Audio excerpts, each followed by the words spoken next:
ชีโลละ50 บาทขายไม่ได้แกดูนี่อยู่เหมือนเดิมอ่ะซื้อมาโลยังไม่ได้แกะเลยมันต้องโลละ300เดี๋ยวถึงจะขายได้ โอ้โหชีวิตฮะอะไรนี่แกไม่ต้องซื้อหรอก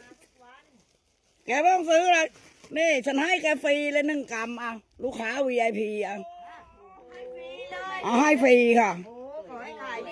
ขอบคุณค่ะขอบคุณค่ะขอบคุณค่ะขอบคุณค่ะอ้าวอยู่ขายกรัมละ10 บาทมาเอา2 กรัมเลยคนละกรัมแกช่วยกันซื้อเถอะ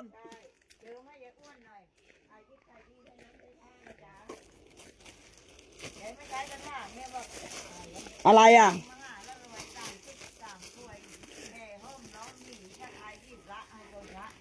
เฮ้ยหยิบละให้หำพระทิมฉันท้องอย่างนี้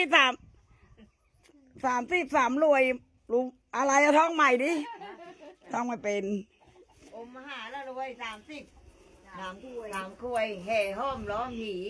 นะถ้าใครหยิบละให้คนพระทิมถ้าใครเอาอันเดียวเหรอเนี่ยมีกี่อันเนี่ย2 อันเอาอันเดียวพอโอเค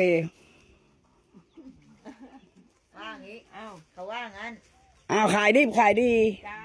เดี๋ยวหมดเจอไม่แล้ว